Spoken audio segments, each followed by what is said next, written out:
নমস্কার, আপনাদের সকলকে স্বাগত জানাই ডিডি ত্রিপুরার পর্দায়।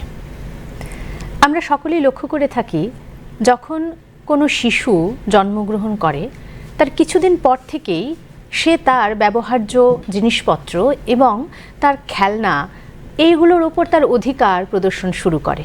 তার আচার আচরণে আমরা সেই জিনিসটি বুঝতে পারি। এই যে অধিকার বোধ, এটি আসলে আমাদের সহজাত এবং এই বোধের প্রতি মর্যাদা প্রদর্শন করেই কিছু কিছু অধিকার নির্দিষ্ট করা হয়েছে, যেগুলোকে বলা হয় মানবাধিকার। আজকে আমাদের আলোচনার বিষয় মানবাধিকার।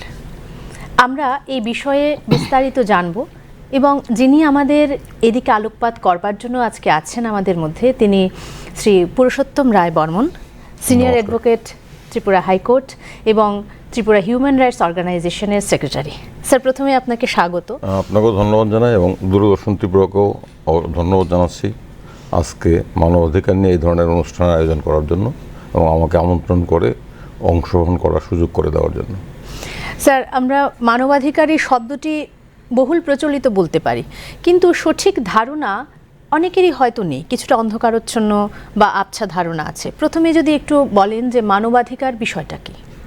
মানবাধিকার বলতে কি বোঝায় এই সম্পর্কে যদি এক কথায় বলতে হয়, তাহলে আমার যেটা উত্তর হবে, স্বাধীন, মর্যাদাময়, পরিপূর্ণ মানবিক জীবন যাপন করার জন্য যে অধিকারগুলো প্রয়োজন, সেই অধিকারগুলোর সমষ্টি হচ্ছে মানবাধিকার। তো আপনি লক্ষ্য করবেন, আমি যেটা বললাম, মানবিক জীবন, জোর মিলে মরিতে হবে, কে কবে সুন্দর এই অমর ভুবনে, মানুষ মরণশীল এবং জন্ম মৃত্যুর মাঝখানে আমি যতদিন বাঁচবো, আমার বাচ্চারা যাতে মানুষের মতো বাঁচা হয়, বঞ্চনা, লাঞ্ছনা, শোষণ মুক্ত হয়ে আমি যাতে মাথা উঁচু করে একজন মানুষ হিসাবে আমাকে পরিপূর্ণভাবে বিকশিত করার সমস্ত সুযোগ আমি অর্জন করতে পারি। এবং তার জন্য আমার যে অধিকারগুলোর আবশ্যক, আমার রাজনৈতিক অধিকার, আমার অর্থনৈতিক অধিকার, আমার সাংবিধানিক অধিকার, আমার সাংস্কৃতিক অধিকার, আমার নাগরিক অধিকার, আমার পৌর অধিকার, এই সবগুলো অধিকারের সমষ্টি হচ্ছে এক কথায় মানবাধিকার বা হিউম্যান রাইটস। এই হিউম্যান রাইটস বা মানবাধিকার তো বিশ্বজনীন, মানে বিশ্বের সমস্ত মানুষ যারা মানুষ হিসাবে জন্মগ্রহণ করেছেন তারা জন্মসূত্রেই তাহলে এই অধিকারগুলো পাবেন। এটা মানবাধিকারের বিষয়টা, ধারণাটার মূলে রয়েছে যে এই অধিকারগুলো জন্মসিদ্ধ, মানুষ এই অধিকারগুলো নিয়ে জন্মগ্রহণ করে এবং মানবাধিকারের মূল বিষয় হচ্ছে আপনার আমার সাংবিধানিক অধিকার, আমার শোষণমুক্ত, বঞ্চনামুক্ত, ক্ষুধামুক্ত, দারিদ্রতামুক্ত, লাঞ্ছনামুক্ত, বৈষম্যমুক্ত জীবনযাপন করার অধিকার। এই অধিকারগুলো আমার জন্মগত অধিকার এবং মানবাধিকার বিষয়ে যে সমস্ত দলিল কিংবা সনদ আছে, সেখানে একটা স্পষ্ট, সমগ্র মানবজাতি একই প্রজাতির সন্তান, আমাদের সবার ভাগ্য একই সূত্রে গঠিত, আমরা পৃথিবীর সর্বশ্রেষ্ঠ উন্নত জীব। এই পৃথিবীকে সবার জন্য বাসযোগ্য এবং বাসযোগ্য করার জন্য আমাদের কতগুলো অধিকারের প্রয়োজন। এই অধিকারগুলো জন্মসিদ্ধ অধিকার। এই অধিকারগুলো কেউ আমার কাছ থেকে হরণ করতে পারবে না। রাষ্ট্র কিংবা সংবিধানে এইগুলো অধিকারগুলো স্বীকৃতি দেয়। আমাদের সংবিধানেও দেখবেন মানবাধিকারের কথা বলা আছে। যেমন ধরুন, সংবিধানের প্রস্তাবনায় প্রথমেই দেখবেন আমরা যাকে মুখবন্ধ বলি, সেখানে বলা আছে, we the people of India do hereby solemnly resolve to constitute India into a sovereign democratic socialist secular republic and to secure to all its citizens justice, social, economic and political. এই যে আমরা ভারতবাসী, আমরা এই সংবিধানটা গ্রহণ করলাম, আমাদের মূল লক্ষ্য হচ্ছে সবার জন্য ন্যায় অর্জন করা। কী ন্যায়? সামাজিক, অর্থনৈতিক, রাজনৈতিক ন্যায় অর্জন করা। এটা কিন্তু মানবাধিকারের কথা। আমাদের সংবিধানে কিন্তু শুরু হয়েছে মানবাধিকারের কথা দিয়ে। আমরা শপথ নিচ্ছি, আমরা এই সংবিধান গ্রহণ করে আমরা যাত্রা শুরু করলাম কিসের উদ্দেশ্যে? সবার জন্য রাজনৈতিক ন্যায়, অর্থনৈতিক ন্যায় এবং সামাজিক ন্যায় এবং ইকুয়ালিটি, ফ্যাটার্নিটি, লিবার্টি, এগুলো কিন্তু আছে আমাদের সংবিধানে। এগুলো কিন্তু মানবাধিকার কথা। মানবাধিকার বলে বৈষম্যমুক্ত সব পৃথিবী, বৈষম্যমুক্ত সমাজ, সব মানুষের সমান অধিকার, সব মানুষকে একই দৃষ্টিভঙ্গিতে দেখতে হবে। মানুষের মধ্যে ধর্মের ভিত্তিতে, জাতের ভিত্তিতে কিংবা সম্পত্তির ভিত্তিতে কোনো ফারাক করা চলবে না। সব মানুষের সমান মর্যাদা, আইনের চোখে, রাষ্ট্রের চোখে সব মানুষ সম মর্যাদা অধিকারী। এটা হচ্ছে সমতা। প্রত্যেককে বিকাশের সমান সুযোগ করে দিতে হবে, এটা সাম্য। মৈত্রী হচ্ছে মানুষের মধ্যে ভালোবাসা চাই, মানুষের মধ্যে সম্প্রীতি চাই, কারণ মানুষের মধ্যে অনেক কৃত্রিম বিভেদ আছে। এগুলো অতিক্রম করে সবাইকে সম্প্রীতির বন্ধনে আবদ্ধ করতে হবে, কারণ আমাদের আমাদের সবার ভাগ্য, আমাদের সবার জীবন, আমাদের ভবিষ্যৎ, আমাদের বর্তমান একই সূত্রে গঠিত। মানুষ সামাজিক জীব, মানুষ একা বাঁচতে পারে না। সেই কারণে মানুষকে আরও উন্নতির দিকে নিয়ে যেতে হলে, মানুষকে মানুষের মতো বাঁচার সুযোগ তৈরি করতে গেলে প্রত্যেকের মধ্যে সম্প্রীতি দরকার, ভালোবাসা, ফ্র্যাটার্নিটি, এটা আমাদের সংবিধানে আছে। এবং লিবার্টি, স্বাধীনতা, স্বাধীনতা হচ্ছে মানবাধিকারের সবচেয়ে গুরুত্বপূর্ণ বিষয়। প্রত্যেকটি মানুষ তার স্বাধীন, তার ব্যক্তিগত পরিসরে স্বাধীন, তাকে নিজের মতো করে বাঁচতে দিতে হবে। এই স্বাধীনতার মধ্যে অনেকগুলো ব্যঞ্জন আছে, স্বাধীনতা সব মধ্যে আপনার অর্থনৈতিক স্বাধীনতা, সামাজিক স্বাধীনতা, রাজনৈতিক স্বাধীনতা। রাজনৈতিক স্বাধীনতা বলতে আপনার বাক প্রকাশ, right to free speech and expression, বাক স্বাধীনতা, মত প্রকাশ করার অধিকার, এটা আমার সংবিধানের অন্যতম মৌলিক নাগরিক অধিকার। সভা সমিতি করার অধিকার, মত প্রকাশ করার অধিকার, আপনার ভোট প্রদান করার অধিকার, এগুলো রাজনৈতিক স্বাধীনতা মধ্যে পড়ে। অর্থনৈতিক স্বাধীনতার মধ্যে পড়ে বৈষম্য থেকে মুক্ত থাকার অধিকার, নিজের পছন্দ মতো কোনো রোজগারের ব্যবস্থা করা, এগুলো আছে অর্থনৈতিক স্বাধীনতা। সামাজিক স্বাধীনতা হচ্ছে এই যে সামাজিক পশ্চাৎপদতা, আপনার সমাজের মধ্যে কাউকে নিম্ন পর্যায়ে রাখা, কাউকে অনুমানিক দৃষ্টিভঙ্গিতে রাখা, উঁচু জাত নিচু জাত, এগুলো না। কিছু মানুষের জন্য কিছু জায়গা প্রবেশ করা যাবে না, এগুলো অস্পৃশ্যতা, এগুলো সমস্ত দূর করতে হবে। সব মানুষকে সামাজিকভাবে সমান দৃষ্টিতে দেখতে হবে, কেউ পেছনে থাকতে পারবে না। এটা হচ্ছে সামাজিক স্বাধীনতা কিংবা সামাজিক ন্যায়ের মূল কথা। এই পশ্চাৎপদ, তথাকথিত উঁচু জাত নিচু জাত, উঁচু বর্ণ নিচু বর্ণ, এগুলো না, সবাই সমান। সবার মধ্যেই, প্রত্যেকটা মানুষের মধ্যে কতগুলো অন্তর্নিহিত বৈশিষ্ট্য আছে। মানুষ পৃথিবীর শ্রেষ্ঠ জীব, এবং প্রত্যেকটা মানুষকে তার মানবিক বৈশিষ্ট্যগুলো, তার মানবিক বিকাশের সুযোগ করে দিতে হবে। এই সবগুলো নিয়ে মানবাধিকার, এবং আমাদের সংবিধানের 3য় অধ্যায়ে ফান্ডামেন্টাল রাইটস, এগুলো তো মানবাধিকারের কথা, মৌলিক অধিকারগুলো যা আমরা বলি। ঠিক একইভাবে আমাদের সংবিধানের 4th অধ্যায় ডাইরেক্টিভ প্রিন্সিপল, সেখানে কিন্তু মানবাধিকারের কথা বলা হয়েছে। ওইটা আমি এবারে আসছিলাম যে আমরা তো মৌলিক অধিকারের কথা জানি, মৌলিক অধিকার আর মানবাধিকারের মধ্যে কি কোনো তফাৎ আছে? না, মানবাধিকার আর মৌলিক অধিকারের মধ্যে কোনো তফাৎ নেই। মানবাধিকারের কথাই, মৌলিক অধিকারগুলো মানবাধিকারের অন্তর্গত। কারণ আপনার বাক স্বাধীনতা, মত প্রকাশ করার অধিকার, এটা তো অন্যতম মানবাধিকার, এটা আমার মৌলিক অধিকার। মানবাধিকারগুলোকেই আমাদের সংবিধানে মৌলিক অধিকার হিসেবে স্বীকৃতি দিয়ে বিশেষ রক্ষা কবচ দেওয়া হয়েছে। এগুলো যদি কেউ লঙ্ঘন করে তাহলে আমি আদালতের দ্বারস্থ হতে পারি, সুপ্রিম কোর্টে যেতে পারি, উচ্চ আদালতে গিয়ে বলতে পারি আমার মানবাধিকার লঙ্ঘিত হয়েছে। সেখানে উচ্চ আদালতের দায়িত্ব হচ্ছে আমার মানবাধিকার লঙ্ঘনের বিরুদ্ধে আমাকে সুরক্ষা দেওয়া, যারা লঙ্ঘন করেছে তাদের বিরুদ্ধে ব্যবস্থা নেওয়া। আচ্ছা, মানবাধিকারের কথা আপনি বললেন একদম সুস্পষ্টভাবে। এবার আরেকটি বিষয় একটু জানতে চাইব, মানবাধিকার মানুষের জন্য, দেশের সমস্ত নাগরিকের জন্য যদি প্রদান করা হয়েই থাকে, তারপর আসলো মানবাধিকার সংরক্ষণ আইন। এই বিষয়টির দিকে যদি একটু দিকপাত করেন। এটা ধরুন, এই যে মানবাধিকার নিয়ে আলোচনার কেন প্রয়োজন, কেন বারবার এই কথাগুলো জোর দিয়ে বলতে হয় যে আইনের চোখে সবাই সমান, বৈষম্য করা যাবে না, সব মানুষের মর্যাদা সহকারে বাঁচা নিশ্চিত করতে হবে, নিরাপত্তা দিতে হবে, লাঞ্ছনা মুক্ত থাকতে হবে। কারণ কি, আমরা যদি পৃথিবীর ইতিহাস দেখি, আমাদের দেশের ইতিহাস দেখি, আমরা দেখো যুগে যুগে একদল মানুষ যারা সংখ্যালঘু, সংখ্যায় কম, যাদের হাতে সম্পত্তি আছে, যাদের হাতে রাষ্ট্র আছে, তারা অধিকাংশ মানুষের মানবাধিকার লঙ্ঘন করেছে যুগে যুগে পৃথিবীর ইতিহাসের প্রত্যেকটা দেশে।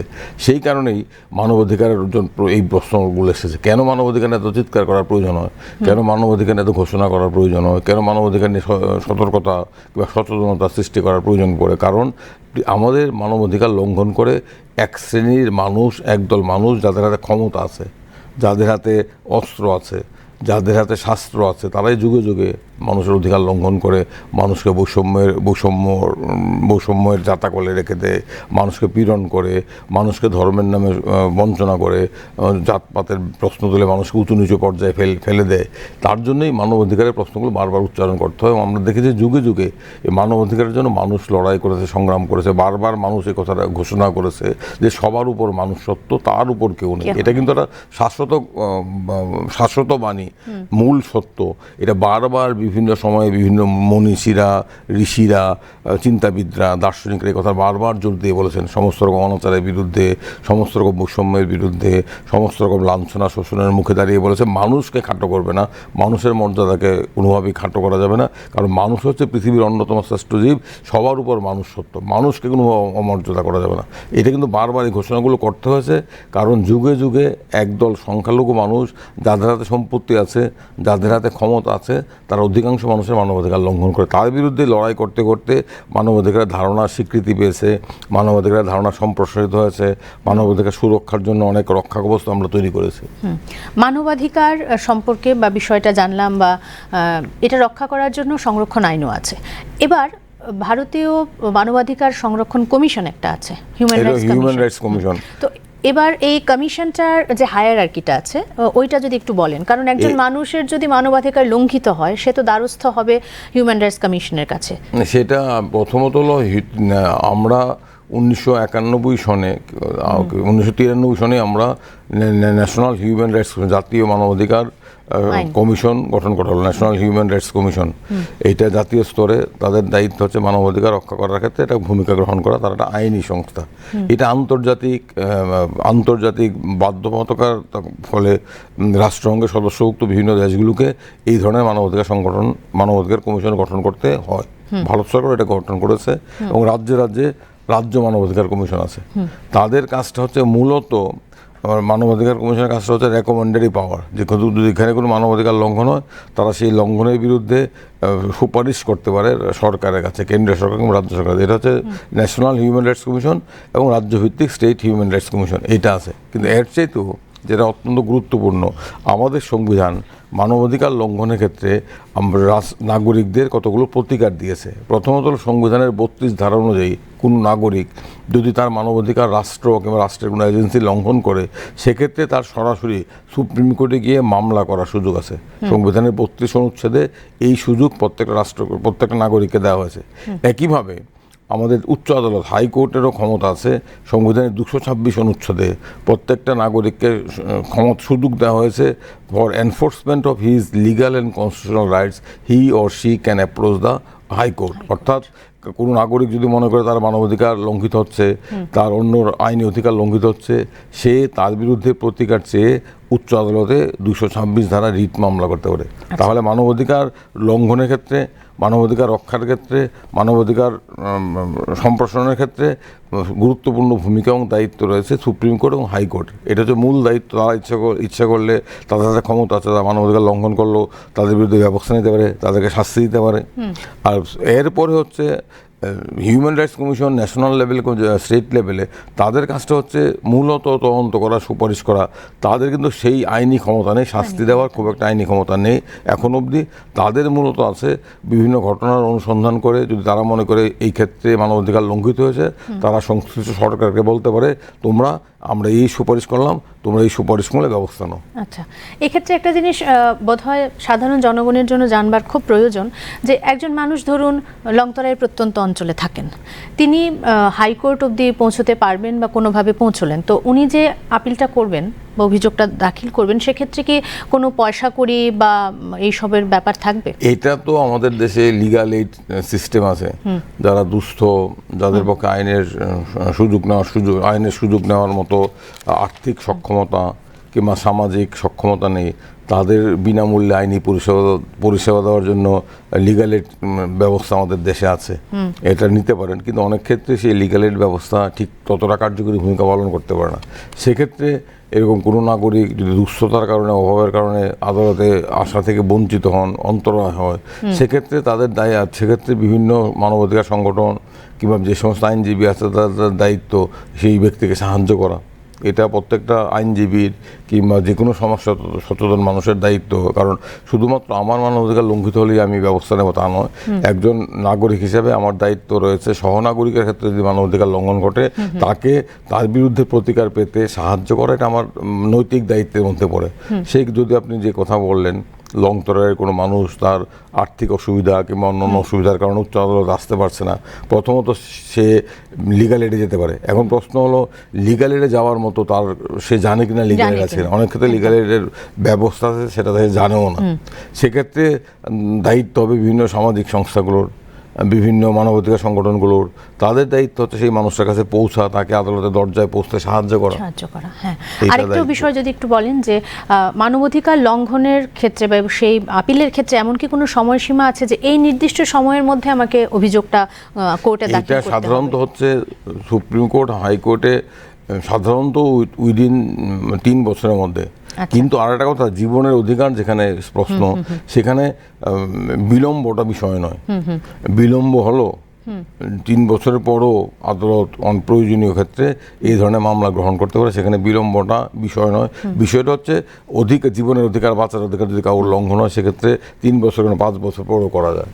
আচ্ছা, এটা ভীষণভাবে প্রয়োজনীয়, কারণ আপনি যেমন বললেন যে মানবাধিকার সম্পর্কে আমাদের সচেতনতার অভাব আছে। তো এমনটা তো হতেই পারে যে একজন মানুষ তার সঙ্গে ঘটে যাওয়া কোনো লঙ্ঘনের কথা, মানবাধিকার উল্লঙ্ঘনের কথা বুঝতেই পারলো 3 বছর পর, সেক্ষেত্রে তার জন্য কোর্টের দরজা খোলা আছে। এটা ঠিকই বলেছেন, তার বুঝতে পারলো না, অধিকার জানে না। আর একটা ঘটনা হলো কি, মানবাধিকার কারা লঙ্ঘন করে? একজন সাধারণ নাগরিক, আমার পক্ষে অন্য কারোর মানবাধিকার লঙ্ঘন করা সম্ভব নয়। মানবাধিকার তারাই লঙ্ঘন করে যাদের হাতে ক্ষমতা আছে, যারা শাসন যন্ত্রের একটা জায়গায় আছে। ক্ষমতাবানরা আর্থিকভাবে, রাজনৈতিকভাবে কিংবা আর্থিকভাবে ক্ষমতাবানরা, যারা শাসনযন্ত্রে আছে, ক্ষমতার তন্ত্রে আছে, তারাই মানবাধিকার লঙ্ঘন করতে পারে। সেই কারণে মানবাধিকার ক্ষেত্রে বিষয়টা হয় একটা অসম প্রতিযোগিতা। একদিকে একজন সাধারণ নাগরিক, অন্যদিকে যারা মানবাধিকার লঙ্ঘন করে একটা প্রতিষ্ঠান, একটা বিরাট শক্তি, তার বিরুদ্ধে লড়াই করার ক্ষেত্রে অনেক সময় ভয়, ভীতি অনেক ক্ষেত্রে বাধা হয়ে দাঁড়ায়। মানুষ মুখ খুলতে সাহস করে না। সেক্ষেত্রে মানুষকে সাহস অর্জন করানোর দায়িত্ব হচ্ছে বিভিন্ন সামাজিক সংস্থা, বিভিন্ন মানবাধিকার সংগঠনগুলোর দায়িত্ব হচ্ছে মানুষকে সাহস অর্জন করানো। আমাদের সংবিধানে যেমন মৌলিক অধিকারের সঙ্গে কিছু মৌলিক কর্তব্যের কথা আছে, আপনি কিছুটা বলেছেন, তো সেই রকমভাবে মানবাধিকারের সঙ্গে সম্পর্কিত কর্তব্যগুলো আছে কিনা এমন কিছু? মানবাধিকারের সম্পর্কে যেটা কর্তব্য, সেটা হলো মানুষকে শ্রদ্ধা করতে শেখা। এটা তো প্রত্যেক মানুষের উচিত, মানুষকে শ্রদ্ধা করা, মানুষকে তার গায়ের রং দেখে, তার ধর্ম দেখে, তার সম্পত্তি দেখে মানুষকে বিচার না করা, মানুষকে বিচার করা তার অর্জিত গুণাবলী দেখে। এটা তো প্রত্যেকটা মানুষকে সম্মান করা, মানুষকে শ্রদ্ধা করা, এটা আমাদের স্বাভাবিক মানব ধর্ম হওয়া উচিত। এটাই তো বড় বিষয়। আমি যদি অন্যকে সম্মান করতে না শিখি, তাহলে আমি নিজের সম্মান সম্পর্কে আমি আমার দায়িত্ববোধ থাকবে না। তো মানুষকে সম্মান করা, মানুষকে ভালোবাসা এবং মানুষকে সম্মান করা, এটা হচ্ছে মানুষের আমার অন্যতম নৈতিক কর্তব্য। কারণ ভালোবাসা ছাড়া, সহমর্মিতা ছাড়া সমাজ কিংবা পৃথিবী কিংবা দেশ এগোতে পারে না। আমরা এখন অবধি মানব জাতি কিংবা মানুষ যে জায়গায় পৌঁছেছি, এর মূলে আছে আমাদের সম্মিলিত প্রচেষ্টা। মানুষ সামাজিক জীব, কোনো মানুষ একা বাঁচতে পারে না। আজকে আমরা যত কিছু অর্জন করেছি সারা পৃথিবীতে, সেটা আমাদের পূর্বপুরুষদের সম্মিলিত যৌথ প্রচেষ্টারই ফল। সে শুরু হয়েছিল বনে পশু পাখিদের সম্মিলিতভাবে প্রতিরোধ থেকে। আপনার যতই জ্ঞান বিজ্ঞানের ক্ষেত্রে বলুন, যত ক্ষেত্রে আমরা যা কিছু অর্জন করেছি, এটা হচ্ছে মানব জাতির সম্মিলিত প্রয়াসের ফল। এককভাবে মানুষ কিছু করতে পারে না। আজকে ধরুন একজন বিজ্ঞানী আজকের সময়ে দাঁড়িয়ে একটি পরীক্ষা করে এটা গবেষণায় সফল হলো, এটা কি শুধুমাত্র তার কৃতিত্ব? এর আগে 2000 বছর ধরে বিজ্ঞান যে অগ্রগতি অর্জন করেছে, সেই অগ্রগতির উপর দাঁড়িয়েই তো সে আরও অগ্রগতি অর্জন করলো। যদি পিছনটা না থাকতো, তাহলে সে বর্তমানে কিছুই থাকতো না। এটা হচ্ছে, আমি বলবো, সবচেয়ে মানুষকে সম্মান করা, মানুষকে ভালোবাসা, মানুষকে ঘৃণা করা নয়। পাপকে ঘৃণা করো, পাপিকে নয়। Hate the sin, not the sinner. এটা কিন্তু অনেক সময় ক্লিশে মনে হলো, এটা কিন্তু মূল কথা। আজকের দিনও এটা বড় সত্য। আর নৈতিক দায়িত্ব যদি বলেন, আমাদের যেটা নৈতিক দায়িত্ব, আমাদের সংবিধান বলেছে আর্টিকেল 51-এ, আমাকে যুক্তিবাদী হতে হবে, আমাকে হিউম্যান এনকোয়ারি থাকতে হবে, আমার অনুসন্ধিৎস হতে হবে, আমাকে সামাজিক ন্যায়ের পক্ষে থাকতে হবে। এগুলো তো আমার নৈতিক দায়িত্ব। আর একটা কথাই তো আছে না, সম্মানিত যিনি তিনি অন্যদের সম্মান করতে জানেন। নিশ্চয়ই এই বৈশিষ্ট্যটা মানুষের তার মানে থাকা উচিত, তার মানবাধিকার নিজে উপভোগ করবার জন্য এবং তার আশেপাশের মানুষদের মধ্যে সেই অধিকারগুলো যেন প্রতিষ্ঠিত হয় সেজন্য। মানুষের প্রতি সংবেদনশীল থাকতে হবে, মানুষের প্রতি ভালোবাসা থাকতে হবে, মানুষের দুঃখ দুর্দশায় যদি কারোর হৃদয় না গড়ে, কেউ যদি না কাঁদে, তাহলে সে মানুষই নয়। যে মানুষ অন্যের জন্য কাঁদতে জানে সে মানুষই প্রকৃতি মানুষ, আমি বলবো। যদি কথাটা অনেক বড় কথা শোনায়, কিন্তু আমি মনে করি যে মানুষ অন্যের জন্য কাঁদতে জানে, যে মানুষ অন্যের খুশিতে খুশি হয়, সেই প্রকৃতি মানুষ। আর একটা মানবাধিকারের একটা কথা আমরা সবসময় বলি, একজন ইংরেজ কবি বলেছিল, হারবার্ট স্পেন্সার, যে no man is free till all are free, no man is happy till all are happy, no man is moral till all are moral. অর্থাৎ আমি যতক্ষণ অবধি সবাই সুখী না হচ্ছে, আমি কিন্তু সুখী হতে পারি না। এটা কিন্তু মানবাধিকারের কথা। যতক্ষণ অবধি সবাই নৈতিকতা সম্পন্ন না হচ্ছে, আমি এই নৈতিকতা সম্পন্ন হতে পারি না। এইটাই আমি বলবো মানবাধিকারের মূল কথা। আর মানবাধিকার লঙ্ঘন করে কিন্তু সাধারণ মানুষ মানবাধিকার লঙ্ঘন করে না, মানবাধিকার লঙ্ঘন করে শক্তি, ক্ষমতাবান ব্যক্তিরা, ক্ষমতাবান গোষ্ঠী, রাষ্ট্র, তারাই মানবাধিকার মূলত লঙ্ঘন করে। আচ্ছা, আরেকটা বিষয় যদি একটু বলেন, যেমন আমাদের ভারতবর্ষের সংবিধানে যেমন প্রয়োজন বোধে অধিকারগুলো সংশোধনের উপায় রয়েছে, মানবাধিকারের ক্ষেত্রে কি প্রয়োজন বোধে বা ধরুন সময়ের সঙ্গে এমন কখনো যদি মনে হয় সেই রকম ব্যাপার রয়েছে? কারণ 2021 সালে আমি দেখছিলাম যে একটা জায়গায় পেয়েছি যে having a clean, healthy and sustainable এনভায়রনমেন্টকেও মানবাধিকারের একটা স্বীকৃত অবস্থান হিসাবে ঘোষণা করা হয়েছে। এটা হচ্ছে কি, ধরুন আমাদের সংবিধানের তো ব্যাখ্যা বিভিন্ন সময় সুপ্রিম কোর্ট দিচ্ছে। ধরুন আমাদের সংবিধানের 21 ধারায় আছে right to life and liberty, বাঁচার অধিকার এবং স্বাধীনতার অধিকার। এবং বাঁচা বলতে কি বোঝায়? তো বাঁচা তো animal existence is also N existence. Supreme court এখানে বাঁচার যে অর্থ, রাইট টু লাইফ, বাঁচার অধিকার, এর ব্যাখ্যা করতে গিয়ে বলেছে যে বাঁচার অধিকার অন্তর্গত রাইট টু হেলথ, বাঁচার অধিকার অন্তর্গত হচ্ছে রাইট টু হেলথ। অর্থাৎ আমার স্বাস্থ্যের অধিকার, এটা আমার অন্যতম মানব অধিকার। আমি ভালো থাকবো কিনা, আমি যদি সুস্থ শরীর সুস্থ মন, উজ্জ্বল আনন্দ পরমায়ু, হ্যাঁ, আনন্দ উজ্জ্বল পরমায়ু, সুস্থ শরীর সুস্থ মন, এটা আমার বাঁচার অধিকারের অন্তর্গত। আমার বাঁচা তখনই সার্থক হবে যদি আমি শিক্ষার অধিকার থাকে। আমার বাচ্চাটা তখনই সার্থক হবে যদি আমার কর্মসংস্থানের সুযোগ থাকে। আমার বাচ্চারা তখনই সার্থক হবে, পরিপূর্ণ হবে যখন আমি সুস্থ শরীর সুস্থ মনে বাঁচতে পারবো। সেই কারণে সুপ্রিম কোর্ট বলছে এই অধিকারগুলো একে অপরের সাথে সম্পর্কিত। মানবাধিকার তখনই সবার জন্য অর্জিত হবে যদি সবার জন্য রাইট টু ডেভেলপমেন্ট থাকে, সবার জন্য উন্নয়নের গ্যারান্টি থাকে। এই কারণেই আর আপনি যেটা বললেন সংবিধানের সংশোধন করা যায়। মানবাধিকার যেমন ধরুন শিক্ষার অধিকার, আমরা রাইট টু এডুকেশন, আমার নতুন 2009 আইন আনা হলো, right of the children to education, শিশুদের শিক্ষার অধিকার রাখার সংবিধানের 21 ধারায় মৌলিক অধিকার। এটা কিন্তু সংবিধান সংশোধন করে এটাকে অন্তর্ভুক্ত করা হয়েছে। সংবিধানের বিভিন্ন সংশোধন করে নতুন নতুন অধিকার, কিংবা আগে যেটা ছিল তথ্যের অধিকার কিন্তু সেইভাবে সরাসরি সুপ্রিম কোর্ট আমাদের ফান্ডামেন্টাল রাইটসে নেই, কিন্তু এখন এটা ফান্ডামেন্টাল রাইটসের পার্ট হয়ে গেছে। কী করে পার্ট হলো? সুপ্রিম কোর্ট বলছে right to free speech and expression, আমার মতামত এবং মত প্রকাশ করার অধিকার আছে। ধরুন না কোনো একটা বিষয়ে আমাকে যদি মতামত গঠন করতে হয়, তাহলে এই বিষয় সম্পর্কে সমস্ত তথ্য আমার কাছে থাকতে হবে। আমি যদি তথ্যগুলো না জানি, আমি যদি বিষয়টা সম্পর্কে সম্যকভাবে ওয়াকিবহাল না হই, তাহলে আমার পক্ষে সেই বিষয় সম্পর্কে সুষ্ঠু মতামত দেওয়া সম্ভব নয়। সেই কারণে সুপ্রিম কোর্ট বলছে right two information is also part of the right to free speech and expression. এইভাবে আইনি ব্যাখ্যায়, সুপ্রিম কোর্টের ব্যাখ্যায় আমাদের বিভিন্ন অধিকারগুলো সম্প্রসারিত হচ্ছে। আর অধিকারকে সম্প্রসারণ করে সংবিধান সংশোধন করা যায়, কিন্তু অধিকারকে বাতিল করে, রাইট টু লাইফকে বাতিল করে সংবিধান সংশোধন করা যাবে না। কারণ আমাদের সুপ্রিম কোর্ট কেশবানন্দ ভারতী মামলায় বলেছে তুমি সংবিধানের অ্যামেন্ডমেন্ট করে সংবিধানের বেসিক স্ট্রাকচার, মৌলিক কাঠামোকে ধ্বংস করতে পারবে না। সেই কারণে কোনো সংবিধান সংশোধন করে কোনো মৌলিক অধিকার কেড়ে নেওয়া যাবে না, যেই মৌলিক অধিকার আমার সংবিধানের মৌলিক কাঠামোর অন্তর্গত। কিন্তু সংবিধান সংশোধন করে কোনো অধিকারকে সংযোজিত করা যায়, কিংবা কোনো অধিকারের নতুন যুগোপযোগী ব্যাখ্যা দেওয়া যায়, পরিমার্জন করা যায়। অনেক ধন্যবাদ স্যার, আপনি আপনার সারাদিন আপনার সময় খুব মূল্যবান, আপনি এসছেন। আমাদের সাধারণ জনগণ আপনার কথোপকথন থেকে, আপনার কথা থেকে নিশ্চয়ই অনেক উপকৃত হয়েছে। আর আমরা যেটা বুঝতে পারলাম যে এই যে সংবিধানে বলা আছে বা বিশ্বব্যাপী যে মানবাধিকার সম্পর্কে কথা আছে, সেই মানবাধিকার সম্পর্কে যথেষ্ট পরিচ্ছন্ন জ্ঞান, তার সম্পর্কে সচেতনতা বৃদ্ধির মাধ্যমে এবং সংরক্ষণের মাধ্যমে বিশ্বজনীন শান্তি, মর্যাদা এবং সমতা রক্ষা সম্ভব। অবশ্যই, ধন্যবাদ অনেক আপনাকে ধন্যবাদ আবারও। স্যার। দূরদর্শন ত্রিপুরাকে আবারও ধন্যবাদ। ভালো থাকবেন সবাই, আবারও দেখা হবে।